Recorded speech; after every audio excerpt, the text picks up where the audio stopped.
विवाह अधिनियम 1955 भारत में हिंदू समुदाय के विवाह संबंधी मामलों को नियंत्रित करने वाला प्रमुख कानून है। यह अधिनियम विवाह को कानूनी मान्यता देता है और सामाजिक न्याय, समानता व महिला सशक्तिकरण को बढ़ावा देता है। हिंदू विवाह अधिनियम 1955 का सारांश। प्रभाव और उद्देश्य। विवाह को कानूनी रूप देना। विवाह केवल धार्मिक नहीं, बल्कि कानूनी अनुबंध भी माना गया। महिला अधिकारों की रक्षा, तलाक, पुनर्विवाह और संपत्ति में अधिकार सुनिश्चित किए गए। सामाजिक सुधार, जाति, लिंग और परंपरा आधारित भेदभाव को कम करने की कोशिश। किस पर लागू होता है? हिंदू, बौद्ध, जैन और सिख धर्म के अनुयायियों पर। इसमें वीरशैव, लिंगायत, ब्राह्मो समाज, आर्य समाज आदि भी शामिल हैं। मुख्य प्रावधान। धारा 5 विवाह की शर्तें, आयु, सहमति, मानसिक स्थिति आदि। धारा 7 विवाह की विधि, परंपरागत रीति जैसे सप्तपदी। धारा 8 विवाह का पंजीकरण। धारा 13 तलाक के आधार, क्रूरता, परित्याग, व्यभिचार आदि।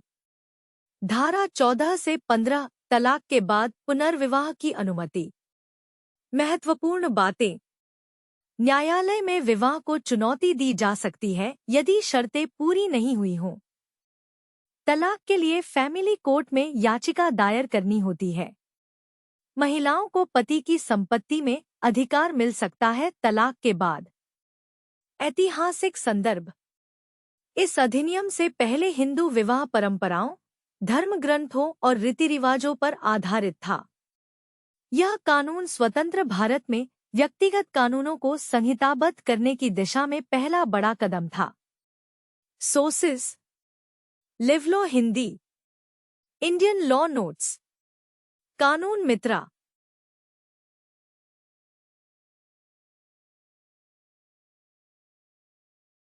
हिंदू विवाह अधिनियम 1955 भारत में हिंदू समुदाय के विवाह संबंधी मामलों को नियंत्रित करने वाला प्रमुख कानून है।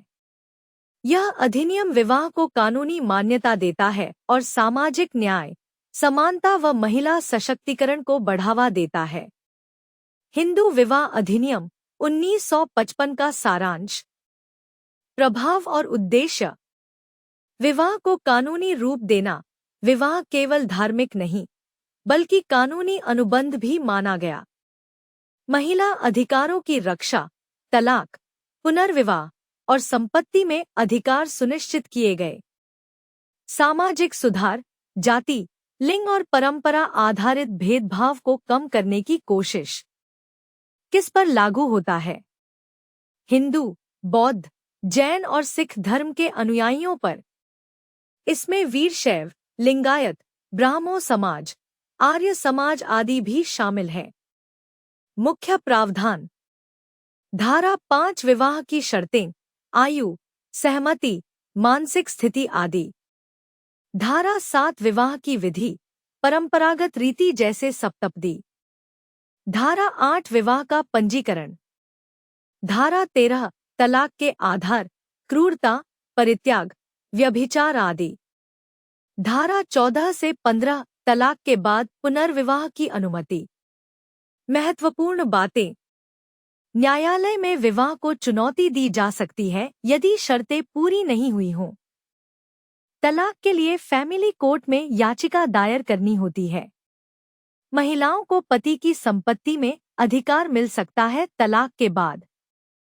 ऐतिहासिक संदर्भ। इस अधिनियम से पहले हिंदू विवाह परंपराओं, धर्म ग्रंथों और रीति रिवाजों पर आधारित था। यह कानून स्वतंत्र भारत में व्यक्तिगत कानूनों को संहिताबद्ध करने की दिशा में पहला बड़ा कदम था। सोर्सेस। लिवलो Hindi, Indian law notes, Kanoon मित्रा।